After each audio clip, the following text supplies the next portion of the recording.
Hello friends, എല്ലാവർക്കും നമസ്കാരം. നിങ്ങളെവരും കാത്തിരിക്കുന്ന നൈനുടെയും ആദർശിന്റെയും ഇന്നത്തെ വിശേഷത്തിലേക്ക് എല്ലാ കൂട്ടുകാർക്കും സ്വാഗതം. എല്ലാവർക്കും നല്ലൊരു ദിവസം ആശംസിച്ചുകൊണ്ട് തന്നെ നമുക്ക് സൂപ്പർ ഹിറ്റ് വിശേഷത്തിലേക്ക് കിടക്കാം.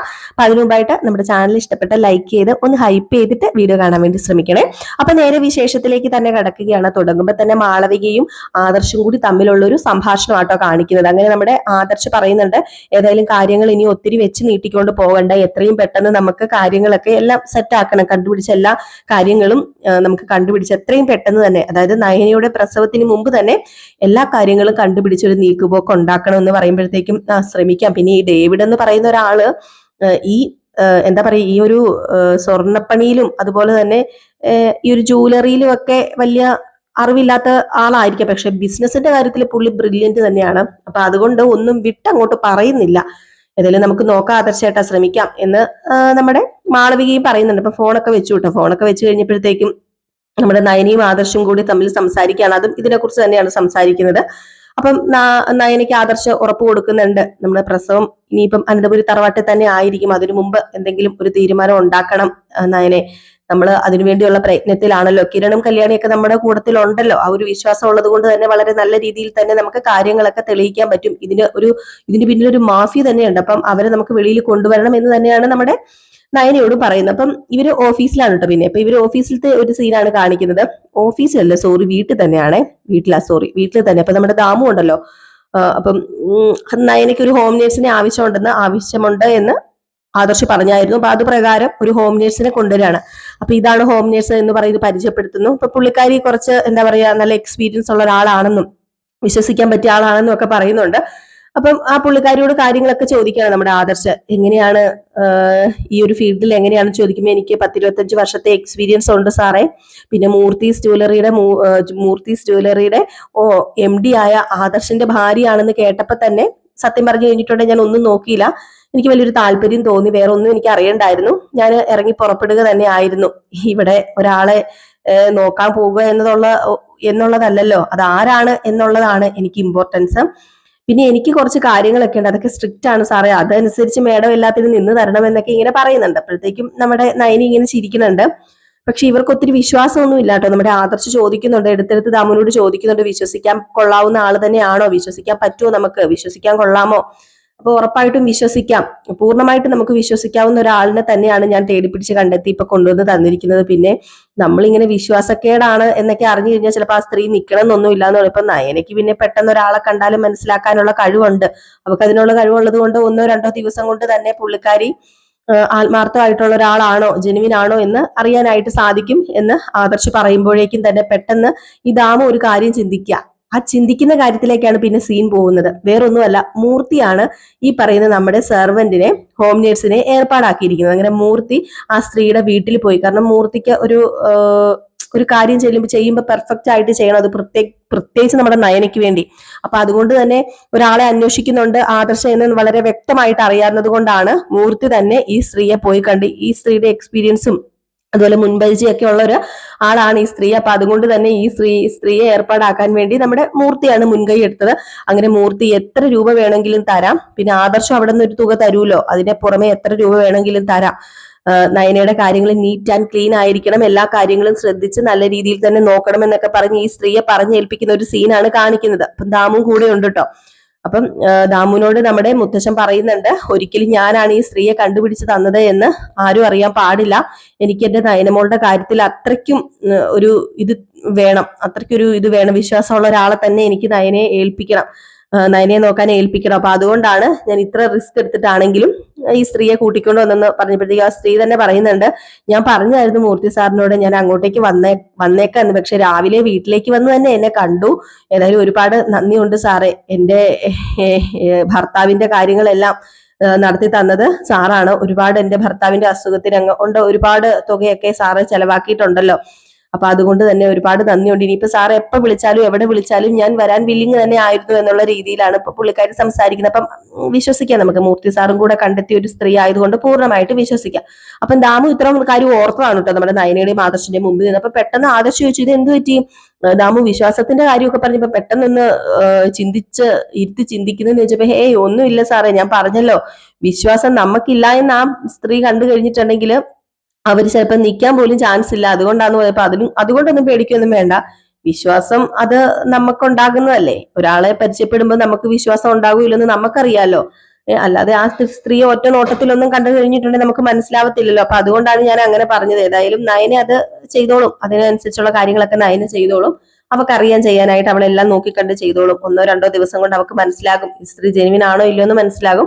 അങ്ങനെ ജെനുവിൻ ആണെങ്കിൽ ഉറപ്പായിട്ടും ആ സ്ത്രീ ഇവിടെ നിൽക്കും എന്നൊക്കെ പറഞ്ഞു. അപ്പൊ ആ സ്ത്രീ വന്നു കേട്ടോ. ആ സ്ത്രീ വന്നപ്പോഴത്തേക്കും നിങ്ങൾക്ക് എത്ര രൂപയാണ് ശമ്പളം വേണ്ടതെന്ന് പറഞ്ഞപ്പോൾ സാധാരണ എല്ലായിടത്തും പറയുന്നതിൽ കൂടുതൽ ശമ്പളം തരുന്നതാണ്. പക്ഷെ ഇത് മൂർത്തീസ് ജ്വല്ലറിയുടെ MD ഭാര്യനെ നോക്കണതല്ലേ. അതുകൊണ്ട് എനിക്ക് നിങ്ങൾ പറയുന്ന ആ പൈസ എനിക്ക് കിട്ടിയാൽ മതി എന്ന് പറഞ്ഞപ്പോഴത്തേക്ക് ഞാനിപ്പോ അതിന് MD ഒന്നും അല്ല, ഞാനിപ്പോ മൂർത്തീസ് ജ്വല്ലറിയുടെ MD സ്ഥാനത്ത് നിന്ന് മാറി നിൽക്കാന്ന് പറഞ്ഞപ്പോ അത് ഇപ്പോഴല്ലേ മാറി നിൽക്കുന്നത്, നേരത്തെ MD ആയിരുന്നല്ലോ സാറേ. പിന്നെ നിങ്ങൾ ഇപ്പൊ എനിക്കൊന്നും തരണ്ട, നിങ്ങൾക്ക് ഞാൻ ഇവിടുന്ന് പോകാറാവൂല്ലോ, എല്ലാം കഴിഞ്ഞ് ഞാൻ ഇവിടുന്ന് പോകാറാവുമ്പം നിങ്ങൾക്ക് എന്നെ ഇഷ്ടപ്പെട്ടെങ്കിൽ, ഞാൻ എന്റെ രീതികൾ ഇഷ്ടപ്പെട്ടെങ്കിൽ നിങ്ങൾ എനിക്ക് എന്തെങ്കിലും ഒരു സ്വർണം ഗിഫ്റ്റ് ആയിട്ട് തന്നാൽ മതി എന്നൊക്കെ ഇങ്ങനെ പറയുന്നുണ്ട്. കാരണം സ്വർണ്ണമാണല്ലോ പെണ്ണുങ്ങൾക്ക് ഏറ്റവും കൂടുതൽ താല്പര്യം, ഇഷ്ടമൊക്കെ. അപ്പൊ അങ്ങനെ ആ സ്ത്രീ പറയുന്നുണ്ട്. അപ്പൊ ഓക്കെ, അതിനിപ്പോ എന്താ എന്നൊക്കെ ഇങ്ങനെ പറയാം. ഏതായാലും വളരെ നല്ലൊരു സ്ത്രീ തന്നെയാണ് കേട്ടോ. വിശ്വസിക്കാൻ കൊള്ളാവുന്ന ജെനുവിനായ ഒരു സ്ത്രീയാണ് നമ്മുടെ മൂർത്തി മുത്തച്ഛൻ ഏൽപ്പിച്ചു കൊടുത്തിരിക്കുന്നത്. അപ്പൊ ആ ഒരു സീനാണ് കേട്ടോ കാണിക്കുന്നത്. അതിനോടൊപ്പം തന്നെ മൂർത്തി സാർ പറയുന്നുണ്ട്, നയനയെ കൊണ്ട് ഒരുപാട് ബുദ്ധിമുട്ടിച്ച ഭാരപ്പണികളൊന്നും എടുപ്പിക്കരുത്, അവളെ നന്നായിട്ട് കെയർ ചെയ്യണം, എപ്പോഴും ആദർശന്റെ കൂടെ ചുറ്റിക്കറങ്ങാനോ ഒന്നും വിട്ടേക്കരുത്, അവൾക്ക് എപ്പോഴും ഒരു കെയറിങ് വേണമെന്ന് ഈ സ്ത്രീയോട് പറഞ്ഞ് തന്നെ നമ്മുടെ മൂർത്തി ഏൽപ്പിക്കുന്നുണ്ട്. കാരണം നയനെ അത്ര പ്രിയപ്പെട്ടവളാണല്ലോ എല്ലാവർക്കും, പ്രത്യേകിച്ച് മൂർത്തിക്കൊക്കെ. അപ്പൊ അതുകൊണ്ട് തന്നെ ഈ കാര്യം പറഞ്ഞ് വളരെ സ്ഫുടവും ഒക്കെ ആയിട്ട് പറഞ്ഞ് ഏൽപ്പിക്കുന്നുണ്ട് കേട്ടോ. ഏതായാലും ആ സീനൊക്കെ കഴിഞ്ഞിട്ട് പിന്നെ കാണിക്കുന്ന സീൻ എന്ന് പറഞ്ഞാൽ നമ്മുടെ നരസിംഹവും കൊച്ചുമോനും കൂടെ പെണ്ണ് കാണാൻ വേണ്ടി പോവാണല്ലോ. ഏതായാലും കൊച്ചുമോൻ അറിയത്തില്ല നമ്മുടെ അവന്തികനെ പെണ്ണ് കാണാൻ വേണ്ടി പോവാണെന്ന് അറിയത്തില്ല. ഏതായാലും ഈ സമയത്ത് അവിടുത്തെ ആ ഗുമസ്തനാണെങ്കിൽ, അതായത് നമ്മുടെ നവീന്റെ ഗുമസ്തൻ പറയുന്നുണ്ട്, അതേ സാറേ, ഇത് എന്ത് വേഷമാ ഇത്, ഒരു സാധാരണ ഒരു മുണ്ടും ഷർട്ടും ആയിട്ടേക്കുന്നത്, അപ്പൊ ഇത് എന്തൊരു വേഷമാ ഇത്, ഈ വേഷത്തിലാണോ പോകുന്നത് അങ്ങോട്ടേക്ക് ചോദിച്ചപ്പോ എങ്ങോട്ടേക്ക് അല്ല, എവിടെ പോകുവാണെങ്കിലും ഈ വേഷം, സാറിന് എത്രയ്ക്ക് നല്ല ഡ്രസ്സുകളുണ്ട്, ഈ വേഷം ഇടേണ്ട ആവശ്യമുണ്ടോ എന്ന് ചോദിച്ചപ്പോ എനിക്കിപ്പോ ഇതിടാനാ തോന്നിയത്, പിന്നെ എവിടെയെങ്കിലും പോകുമ്പോൾ എനിക്ക് ഇഷ്ടമുള്ളതല്ലേ ഇടേണ്ടത്, അതിനിപ്പോ എന്താ, ഇതിനെന്താ കുഴപ്പമിരിക്കുന്നത്, ഇത് നല്ല ഡ്രസ്സ് തന്നെയാ എന്നിങ്ങനെ പറയുന്നുണ്ട്. അപ്പോഴത്തേക്ക് നമ്മുടെ നരസിംഹവും വന്ന് കാണുന്നുണ്ട്. അപ്പം നരസിംഹവും, അതായത് നരസിംഹം പറയുന്നില്ല, പക്ഷെ പറയാതെ പറയുന്നുണ്ട്. കാരണം പെണ്ണ് കാണാൻ പോവാണെന്ന് ഡയറക്റ്റ് ആയിട്ട് പറയാനും പറ്റത്തില്ലാത്തൊരവസ്ഥ. അങ്ങനെ പറഞ്ഞു കഴിഞ്ഞിട്ടുണ്ടെങ്കിൽ ചിലപ്പോൾ നമ്മുടെ നവീൻ സമ്മതിച്ചെന്ന് വരത്തില്ല. അപ്പൊ നവീന്റെ അമ്മയും ഉണ്ട്. അപ്പൊ നവീന്റെ അമ്മയും അതുപോലെ നമ്മുടെ നരസിംഹവും നവീനും കൂടി വണ്ടിക്കകത്ത് കയറി. അപ്പം അമ്മയുണ്ടോ എന്നൊക്കെ ഇങ്ങനെ നവീൻ ചോദിച്ചപ്പോഴത്തേക്കും ആ ഉണ്ട്, അമ്മയുണ്ട്, എല്ലാം ഒരു സർപ്രൈസ് തന്നെയാണ്, ഇതിൽ നിനക്ക് ചെല്ലുമ്പോ നീ അറിഞ്ഞാൽ മതി നമ്മൾ എവിടെയാ പോയതെന്ന്, ചെല്ലുമ്പോ നീ അറിഞ്ഞാൽ മതി. എന്ത് സർപ്രൈസ്, നിങ്ങൾ എന്താ ഈ കാണിക്കുന്നത്, എനിക്കൊന്നും മനസ്സിലാവുന്നില്ല എന്ന് പറയുമ്പോൾ, മോനെ നിന്റെ ഏതായാലും നിനക്ക് ദോഷം വരുന്ന ഒന്നും ഞാനും നിന്റെ മുത്തച്ഛനും ചെയ്യില്ലെന്ന് നിനക്കറിയാലോ, നീ അവിടെ മിണ്ടാതിരിക്കുക എന്ന് പറയുന്നുണ്ട്.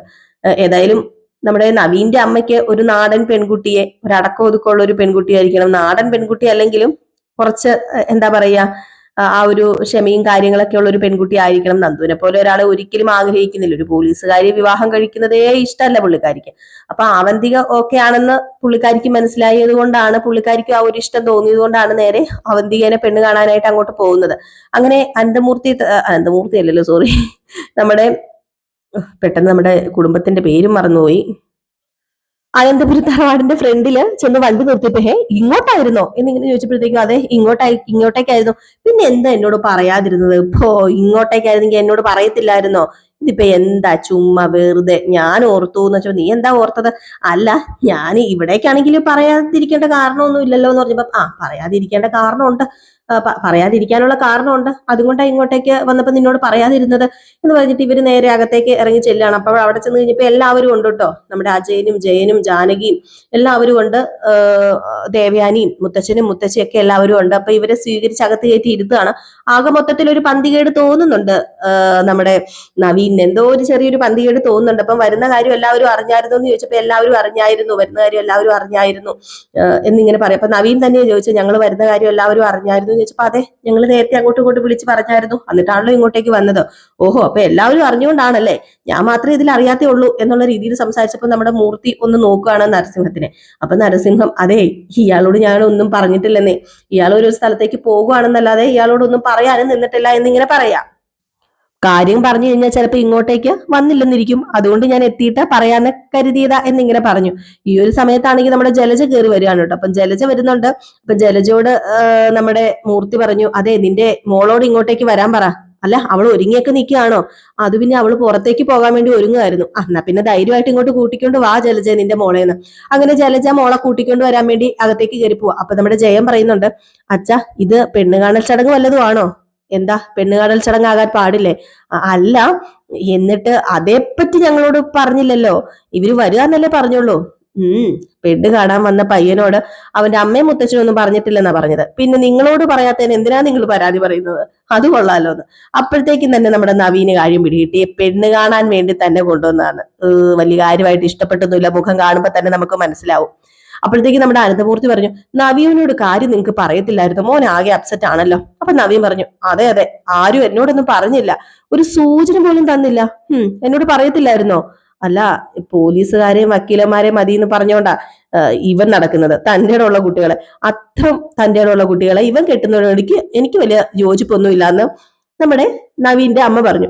അപ്പോഴത്തേക്കും മുത്തശ്ശി പറഞ്ഞു, ദേ മോളെ നല്ല തൻ്റെ ഉള്ള കുട്ടി തന്നെ, പുറത്തു പോയി പഠിച്ചിട്ട് വന്നതിന് ശേഷം നല്ല അച്ചടക്കമൊക്കെ ഉണ്ട്. അപ്പോഴത്തേക്കുമാണ് നമ്മുടെ ആവന്തികനെ ഇങ്ങനെ കൊണ്ടുവരുന്നത് കേട്ടോ. ജലജ ഇങ്ങനെ കൊണ്ടുവരികയാണ്, ആ ഒരു സ്റ്റെയർ ഇറങ്ങി ഇങ്ങനെ വരികയാണ്. അങ്ങനെ ആവന്തികനെ നമ്മുടെ നവീനും നോക്കുന്നുണ്ട്. മനസ്സിൽ വേറൊരാൾ കിടക്കുമ്പം ഒരിക്കലും ഇഷ്ടപ്പെടില്ലല്ലോ നമ്മുടെ നവീൻ ഇപ്പോഴും നന്ദു ആണല്ലോ മനസ്സിൽ കിടക്കുന്നത്. അതുകൊണ്ട് വലിയ നീച്ചമൊന്നുമില്ല, നോക്കിയിട്ട് ഇങ്ങനെ കണ്ണുകൊണ്ട് പെട്ടെന്ന് ഇങ്ങനെ നോക്കിയിട്ട് പെട്ടെന്ന് ഇങ്ങനെ തിരിഞ്ഞു മുഖത്ത് പോലും ഒന്ന് നോക്കിയിട്ട് പോലും ഇല്ല. അങ്ങനെ കാണേണ്ട ആവശ്യമില്ല, മനസ്സ് നിറയെ നന്ദു ആണല്ലോ. ഈ സമയത്ത് മുത്തച്ഛൻ പറഞ്ഞു, ദേ പണ്ടൊക്കെ ചായയൊക്കെ ആയിട്ട് നാണം കുണുങ്ങി വരുന്ന പെണ്ണുങ്ങളായിരുന്നു. ഇപ്പൊ അതൊന്നും ഇല്ലല്ലോ, ഇപ്പം അതൊക്കെ പഴഞ്ചനായി. ഇപ്പം അതുകൊണ്ട് ഒരു വെറൈറ്റി ആയിക്കട്ടെ എന്നാ ഓർത്തത്. അപ്പൊ നമ്മുടെ ദേവയാനിയും പറഞ്ഞു, ഇതേക്കുറിച്ച് ഇവിടെ ആരും ഒന്നും പറഞ്ഞില്ലല്ലോ. അപ്പൊ ജയനും പറഞ്ഞു, ഞങ്ങളും അത് തന്നെയാ മുത്തച്ഛനോട് പറഞ്ഞുകൊണ്ടിരുന്നത്. അച്ഛനും അമ്മയും നവീന്റെ മുത്തച്ഛനും ഒക്കെ കൂടി തീരുമാനിച്ചതാ ഈ കാര്യം. പിന്നെ നവീന്റെ അമ്മയും ഇതിന്റെ പിന്നിലുണ്ടെന്ന് തോന്നുന്നു, ഞങ്ങൾ ആരും അറിഞ്ഞില്ല. അപ്പൊ ജലജ പറഞ്ഞു, ഷോ എന്നോട് പോലും ഒരക്ഷരം അച്ഛനും അമ്മയും പറഞ്ഞില്ലല്ലോ. പറഞ്ഞില്ല, പക്ഷേ നിനക്ക് നവീനെ ഇഷ്ടപ്പെട്ടോ? അത് പറ. എനിക്ക് ഇഷ്ടപ്പെട്ടോന്ന് ചോദിച്ചാല് അതിപ്പോ എന്തൊരു ചോദ്യമാ. മോനെ പോലെ കഴിവും പ്രാപ്തിയും ഉള്ള ഒരു പയ്യനെ ആർക്കാ ഇഷ്ടപ്പെടാത്തത്? എല്ലാവർക്കും ഇഷ്ടപ്പെടില്ലേ? അപ്പോഴത്തേക്കും നമ്മുടെ നവീന് ദേഷ്യം വന്നു കേട്ടോ. അപ്പം പെണ്ണിന്റെ അമ്മയ്ക്ക് ഇഷ്ടപ്പെട്ടു, പിന്നെ നമ്മുടെ ആവന്തികയുടെ ഇഷ്ടം നോക്കണമല്ലോ. അപ്പോഴത്തേക്കും നമ്മുടെ ജലജ പോയി ആവന്തികയോട് പറഞ്ഞു, ദേ മോളെ, മോളുടെ ഭാഗ്യം കേട്ടോ ഇത്, ഇതുപോലെ ഒരു ബന്ധം മോക്കിനി കിട്ടത്തില്ല എന്ന്. അപ്പോഴത്തേക്കാണെങ്കിൽ നമ്മുടെ നവീനെ ഇങ്ങനെ നോക്കുന്നുണ്ട് കേട്ടോ ആവന്തിക. അപ്പൊ ആവന്തിക്കും ചെറിയൊരു ഇഷ്ടം നമ്മുടെ നവീനോട് തോന്നുന്നുണ്ട്. ചെറുക്കന് ഇഷ്ടപ്പെട്ടോ ഇല്ലയോന്നൊന്നും ആരും ചോദിച്ചൊന്നും ഇല്ല കേട്ടോ. ഏതായാലും ഈ സീൻ കഴിഞ്ഞിട്ട് നേരെ പിന്നെ അടുത്ത സീൻ കാണിക്കുന്നതെന്ന് പറഞ്ഞു കഴിഞ്ഞിട്ടുണ്ടെങ്കിൽ ബാക്കി എല്ലാവർക്കും ഇഷ്ടമായിട്ടോ. ബാക്കി നമ്മുടെ അവന്തികയ്ക്ക് ഇഷ്ടമായി, അതുപോലെ തന്നെ അവന്തികയുടെ അമ്മ ജലജയ്ക്ക് ഇഷ്ടമായി. ജലജയ്ക്കാണെങ്കിൽ ഭയങ്കര സന്തോഷം, കിട്ടിയാ കഴിക്കുവോ, നല്ലൊരു വക്കീലാണല്ലോ, അത്യാവശ്യം നമ്മുടെ അനന്തപുരി തറവാട്ടിനെ പോലെ തന്നെ പണമുള്ള ഒരു കുടുംബമൊക്കെയാണ്, അപ്പൊ പിന്നെ കഴിക്കത്തില്ലല്ലോ. അപ്പൊ അതുകൊണ്ട് തന്നെ ഭയങ്കര സന്തോഷം ജലജയ്ക്കും. അപ്പൊ ബാക്കിയുള്ളവരെല്ലാവരും ഇതിനൊരു തീരുമാനമൊക്കെ എടുത്തു. പക്ഷെ നമ്മുടെ നവീന്റെ തീരുമാനം ഒന്നും പറയുന്നില്ല കേട്ടോ. അപ്പൊ ഇത് കഴിഞ്ഞിട്ട് നേരെ നമ്മുടെ നാഗേന്ദ്രനെ കാണാനായിട്ട് പോവുകയാണ് ആവന്തിക. അങ്ങനെ അവിടെ ചെന്ന് കാര്യങ്ങളൊക്കെ പറയുമ്പോഴത്തേക്കും, മോള് പിടിച്ചോ ഈ കേസ്, കാരണം നിനക്കറിയാലോ അവന്റെ കഴിവറിയാലോ, നമുക്കും ഇതുപോലൊരാൾ നമ്മുടെ കൂടെ ഉള്ളത് നല്ലത് തന്നെയാണ്. അവനൊരു നല്ല വക്കീലാണ്, അനന്തമൂർത്തിയെയും അതുപോലെ കുടുംബത്തെയും രക്ഷിച്ചത് അവനല്ലേ. അപ്പൊ ആ ഒരു കടപ്പാടുണ്ടല്ലോ അവർക്ക്. അത് നമ്മൾ ഏതായാലും നമുക്ക് അത് നമ്മള് കാണണം, നമ്മൾ അത് മുമ്പിൽ കാണണം. ഏതായാലും നല്ല ആ ഒരു പയ്യനാണ് അവന്, അതുപോലെ തന്നെ അവൻ ഒരു വക്കീലാണ്. അപ്പൊ ഒരു വക്കീൽ ഏതായാലും നമ്മുടെ കൂടെ ഉള്ളത് നല്ലതല്ലേ എന്ന് പറഞ്ഞപ്പോഴത്തേക്ക് നമ്മുടെ ആവന്തിക പറഞ്ഞു, ഞാൻ പേടിച്ചിരിക്കുമായിരുന്നു, അച്ഛനെ ഇഷ്ടപ്പെട്ടില്ലെങ്കിലോ എന്ന് ഓർത്തായിരുന്നു ഞാൻ പേടിച്ചത്. ഏതായാലും എനിക്ക് ഇഷ്ടമായി നവീനേട്ടനെ. നവീനേട്ടൻ നല്ലൊരാൾ, ആർക്കാ ഇഷ്ടപ്പെടാത്ത, ഏത് പെൺകുട്ടിക്കാ ഇഷ്ടപ്പെടാത്തത്? ഏതായാലും അച്ഛൻ ഇത് പറഞ്ഞപ്പോഴും എനിക്ക് സന്തോഷമായെന്നൊക്കെ പറയുന്നുണ്ട്. അപ്പൊ ഈ ഒരു സീനൊക്കെ കാണിച്ചിട്ടാട്ടോ ഇന്നത്തെ വിശേഷം അവസാനിക്കുന്നത്. ഏതായാലും നമുക്ക് കാത്തിരുന്ന് തന്നെ കാണാം എന്താ സംഭവിക്കാൻ പോകുന്നത്. അപ്പൊ എല്ലാവരും കാത്തിരിക്കുക അടുത്ത വിശേഷത്തിനായിട്ട്. അപ്പൊ അടുത്ത വിശേഷവുമായിട്ട് വരാട്ടോ. അതുവരെ എല്ലാവർക്കും ടാറ്റാ ബൈ ബൈ. ലൈക്ക് അടിക്കാൻ മറക്കരുതേ.